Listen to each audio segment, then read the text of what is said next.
கர்த்தருடைய பரிசுத்த நாமத்திற்கு மகிமை உண்டாவதாக. இன்றைக்கான அனுதின ஆவிக்குரிய ஆகாரம். இன்னும் 5 வருடங்கள் நீடிக்கக்கூடிய பஞ்ச வருடங்களில் இருந்து தப்பிக்கணும்னா முழு குடும்பமும் எகிப்துக்கு போகணும். யாக்கோபின் குடும்பத்தால் எகிப்து நோக்கிய தங்களுடைய பயணத்தை ஒரே நாளில் செஞ்சிட முடியாது.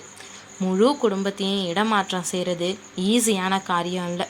ஆனால் யாக்கோபு தன்னுடைய குடும்பத்தினரை பார்த்து விரைவாக எகிப்துக்கு புறப்படுங்கன்னு கட்டளையிடுறான். அவங்களும் ஆயத்தமாகி பெயர்சபாவுக்கு வர்றாங்க. அங்கே அவன் கர்த்தருக்கு பலியிடுறான். இது ரொம்ப சரியான செயலாக இருந்தது.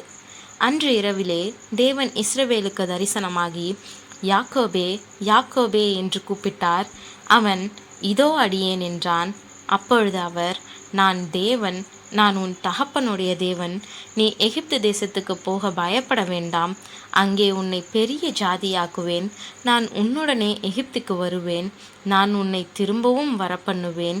யோசேப்பு தன் கையால் உன் கண்களை மூடுவான் என்று சொன்னார்னு ஆதியாகமம் 46:2-4 வரை உள்ள வசனத்தில் நாம் வாசிக்கிறோம்.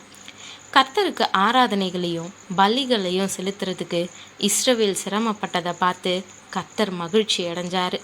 பதிலுக்கு யாக்கோபுக்கு அவர் சிறப்பான தரிசனத்தை கொடுத்தாரு. நீண்ட நாட்களுக்கு பிறகு கர்த்தர் மறுபடியுமா அவன்கிட்ட பேசுகிறாரு. கர்த்தர் இஸ்ரவேலை யாக்கோபுன்னு அழைச்சாருன்றது சுவாரஸ்யமானது. இந்த பல ஆண்டுகளாக இஸ்ரவேலாக வாழ வேண்டியவன் யாக்கோபுன்ற நிலைக்கே திரும்பி இருக்கலாம். கடந்த நாட்களின் பழைய யாக்கோபு கர்த்தர்கிட்ட அதிக தொடர்பு கொள்ளலன்றது தெளிவாக இருக்குது. யோசேப்பு உயிரோடு இருக்கிறான்ற செய்தி அவனுடைய ஆவிக்கு ஒரு உற்சாகத்தை கொண்டு வந்துச்சு. ஆமாம், அந்த செய்தி தான் அவனை மறுபடியுமா கர்த்தர்கிட்ட கொண்டு வந்துச்சு. யாக்கோபு நீண்ட காலமாக கர்த்தரை விட்டு விலகி இருந்திருக்கணும்.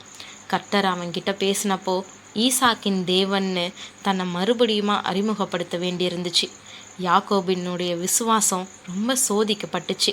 ஆனால் அவன் அந்த விசுவாசத்தில் வெற்றி கொண்டவனாக இருக்கல. ஆனால் கர்த்தர் அவனை இன்னும் நேசிச்சாரு.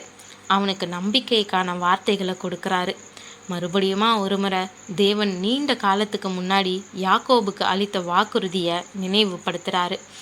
ஒருவேளை கர்த்தர் கொடுத்த வாக்குத்தத்தங்களை அவன் மறந்திருக்கலாம், இல்லை அவனுக்கு நம்பிக்கையற்று போயிருக்கலாம். யோசேப்பு மரிச்சு போனான்னு சொல்லப்பட்டதும் அவனுடைய விசுவாசமும் செத்து போயிருக்கலாம். ஆனால் கர்த்தர் அவனுக்கு கிருபையா மறுபடியும் அவனுடைய இருதயத்தில் அந்த வாக்குத்தத்தங்களுக்கு உயிர் ஊற்றுறாரு. எகிப்துக்கு போகிற உன்னோட இருப்பேன், அங்கே உன்னுடைய சந்ததியை பெரிய ஜாதியாக்குவேன். யோசேப்பை நீ பார்ப்ப, அதுக்கப்புறம்தான் உன்னுடைய மரணம் இருக்கும். அவன்தான் உன்னுடைய கண்களை மூடுவான்னு எதிர்காலத்தில் நடக்க போகிறத அவனுக்கு வெளிப்படுத்துகிறாரு. அவனுக்கு இருக்க வேண்டிய அளவுக்கு விசுவாசம் இல்லைன்னாலும் கர்த்தர் அவனை கைவிடலை. அவன் எல்லாரையும் தான்கிட்ட இருந்த எல்லாத்தையும் எகிப்துக்கு அழைச்சிட்டு போனப்போ கர்த்தருடைய வார்த்தைகளில் அவன் நிச்சயம் நம்பிக்கையுடையவனாக இருந்திருப்பான். யாக்கோபு எகிப்துக்கு போகும்போது மிகுந்த நன்றி உள்ளவனாக பயணப்பட்டிருப்பான். வெகு காலத்திற்கு முன்பு கர்த்தர் ஆபிராமை நோக்கி, உன் சந்ததியார் தங்களுடையதல்லாத அந்நிய தேசத்திலே பரதேசிகளாயிருந்து அத்தேசத்தாரை சேவிப்பார்கள் என்றும் அவர்களால் 400 வருஷம் உபத்திரப்படுவார்கள் என்றும் நீ நிச்சயமாய் அறிய கடவாய்னு சொல்லியிருந்தார். இந்த வார்த்தைகள் எந்த அளவுக்கு யாக்கோபுக்கு தெரியும், இல்லை அவன் எந்த அளவு அதை புரிஞ்சு வச்சிருந்தான்றது நமக்கு தெரியல. ஆனால் கர்த்தர் தாம் முன்பு சொன்ன தன்னுடைய சொந்த வார்த்தையை நிறைவேற்றாரு. யாக்கோபோட எகிப்துக்கு போகக்கூடிய இந்த சிறிய கூட்டத்தில் இருந்து ஒரு பெரிய தேசம் உருவாகும்படி பார்த்து கொள்வார். எகிப்துக்கு போன எல்லா ஜனங்களை பற்றி கவனமான விவரங்கள் 8-24 வரை உள்ள வசனங்களில் பதிவு செய்யப்பட்டிருக்குது. இஸ்ரவேலின் ஒவ்வொரு மகனுக்கும் ஒவ்வொரு குடும்பம் இருந்துச்சு. யாக்கோபுடைய குமாரரின் மனைவிகளை தவிர அவனுடைய கர்ப்ப பிறப்பாக இருந்து அவன் மூலயமா எகிப்தில் வந்தவங்க எல்லாரும் 66 பேர். யோசேப்புக்கு எகிப்திலே பிறந்த குமாரர் 2 பேர். ஆக எகிப்துக்கு போன யாக்கோபின் குடும்பத்தார் 70 பேர்னு 26 மற்றும் 27வது வசனத்தில் நம்ம வாசிக்கிறோம். இந்த 2 வசனங்கள்லேயும் உள்ள எண்ணிக்கை வித்தியாசமாக இருக்கிறதுக்கு காரணம் இருக்குது. எகிப்துக்கு போகும்போது யாக்கோபோட செல்லாதவங்க யாருன்னா யோசேப்பு பெற்ற குமாரர் 2 பேரும், அப்புறம் யூதாவின் 2 மரித்து போன குமாரர்களுமே. அதனால் எண்ணிக்கை 66. ஆனால் சந்ததியின் மொத்த கணக்கு 70ன்றதை வேதம் நமக்கு புரிய வைக்குது. பிரியமானவர்களே, யாக்கோபினுடைய வாழ்க்கை மூலயமா இன்னும் ஒரு ஆழமான பாடத்தை இன்னைக்கு கர்த்தர் நம்ம கிட்ட பேசுகிறாரு. இஸ்ரவேலா மாற்றப்பட்டவனுடைய வாழ்க்கையில் விசுவாசமும் நம்பிக்கையும் நல்லாவே இருந்துச்சு. கர்த்தர் அவனுடைய வாழ்க்கையில் ஒன்றும் இல்லாதவனாக இருந்தப்போ அவனை சந்தித்து தன்னுடைய வாக்குத்தத்தங்களை கொடுக்குறாரு.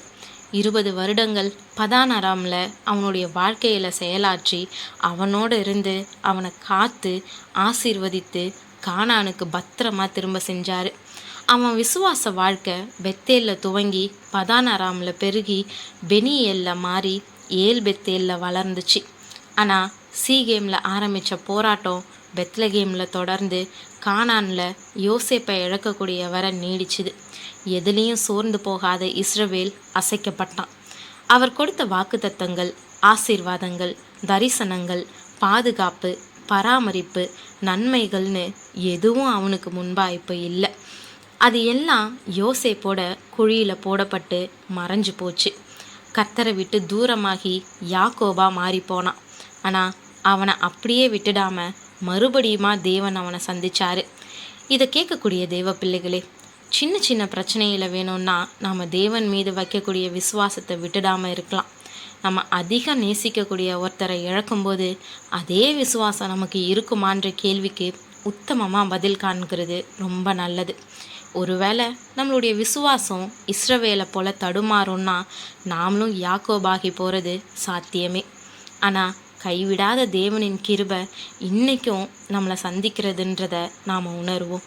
பெயர்சபாவில் சந்தித்து உறவை புதுப்பித்த யாக்கோபை போல அவர்கிட்ட நம்மளுடைய உறவை புதுப்பிப்போம். தேவன் தாமே கிருபையும் தயையும் செய்வாராக. ஆமேன்.